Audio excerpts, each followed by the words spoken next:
Kisah ini saya dapatkan saat saya sholat asar di rest area. Saya terlibat obrolan dengan seorang ibu usia kisaran 65 tahunan. Saya lupa awalnya bagaimana hingga sampai ibu itu berkisah tentang putra bungsunya. Beliau memiliki 5 orang putra, namun putra bungsunya ini yang paling berbeda.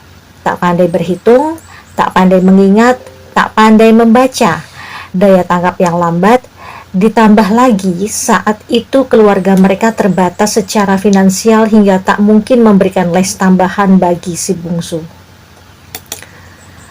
Lulus SD, si ibu yang bercerita ini dan bersama dengan suaminya bersepakat menaruh putra bungsu mereka di pondok pesantren Kobongan, pondok pesantren non-modern.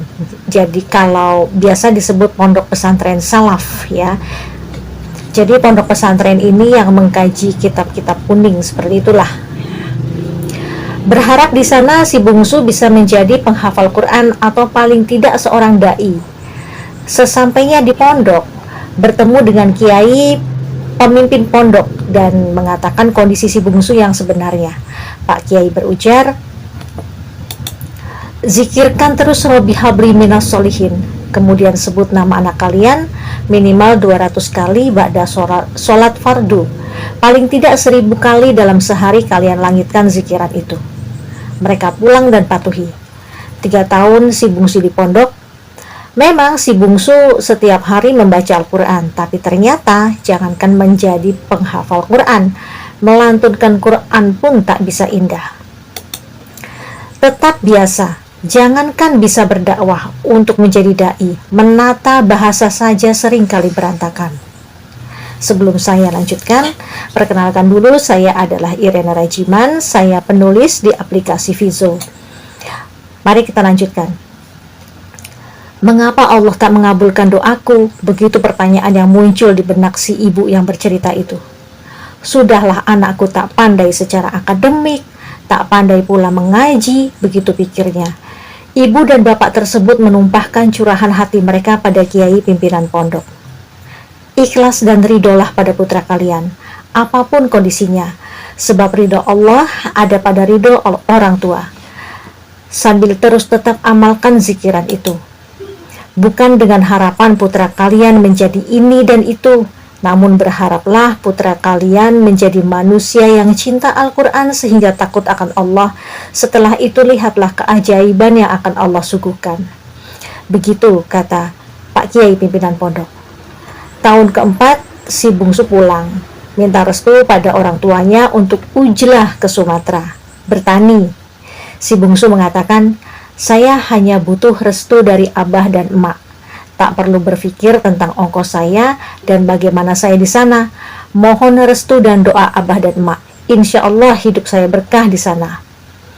Hampir 2 tahun di Sumatera menjadi buruh tani. Kemudian mulai memiliki sehektar tanah. Bertambah lagi dan bertambah hingga memiliki tanah sawah dan beternak kambing. 5 tahun di Sumatera sudah menjadi tuan tanah dan memiliki banyak hewan ternak. Si bungsu ingin menikah, meminta orang tuanya untuk datang dan mengkhitbah seorang gadis. Ternyata gadis itu sama dengan dirinya, tak pandai berhitung, tak pandai bicara, namun gemar membaca Quran. Di sana orang tuanya bertanya, bagaimana ia bisa sesukses itu? Karena doa abah dan emak. "Iya, tapi apa yang kamu lakukan di sini, nak?" tanya orang tuanya. "Saya melakukan hal yang biasa saja. Sholat di awal waktu dan selalu jamaah, seperti pesan Pak Kiai. Bertani seperti ajaran para tuan tanah di sini saat menjadi buruh tani. Setiap panen, saya selalu undang ustadz untuk menghitung zakat yang harus saya keluarkan sebelum panenan saya jual. Ya, emak dan abah kan tahu saya tak pandai berhitung, maka saya minta tolong ustadz untuk menghitung zakatnya, mak." Begitu kata si bungsu. Seketika saya teringat ucapan kiai, rupanya inilah keajaiban Allah itu, kata si ibu itu pada saya. Ibu itu menambahkan, dari kelima orang anak saya, si bungsu inilah yang terbilang sukses secara finansial. Bahkan kakak-kakaknya kerap kali berhutang padanya. Saya menyesal kenapa dalam zikiran saya itu fokus saya hanya pada si bungsu. Coba saya sebut nama kelima anak saya. Ajaibnya lagi, si bungsu saya ini tak punya rekening bank.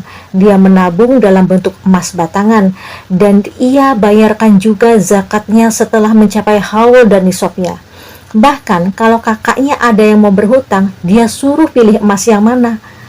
Saya kalau ke rumahnya selalu dibawakan emas. Dulu sebelum ada HP, setiap bulan suratnya selalu datang pada kami. Sekarang setiap hari dia menelpon kami. Setiap hari, Mbak. Dia juga punya data anak-anak yatim di kampungnya. Setiap hari anak-anak yatim itu diundangnya makan di rumahnya. Istrinya pun patuh dengan dia. Masya Allah. Saya tercekat mendengar ceritanya. Masya Allah. Allahu Akbar. Sungguh kerdil saya sebagai orang tua yang mendewakan daya tangkap dan daya hafal yang cepat. Kisah ini bukan untuk meremehkan prestasi akademik, bukan itu. Berbahagialah Anda sebagai orang tua yang memiliki anak dengan prestasi akademik yang gemilang. Namun janganlah berkecil hati bagi kalian orang tua yang memiliki anak dengan daya tangkap yang kurang tangkas, daya hafal yang kurang cepat. Sebab sebenarnya mereka adalah anak-anak spesial yang khusus Allah berikan bagi para orang tua spesial untuk melihat keajaiban yang spesial. Salam hangat untuk ayah bunda yang sedang mempersiapkan generasi Qurani dengan keikhlasan hati. Wassalamualaikum warahmatullahi wabarakatuh.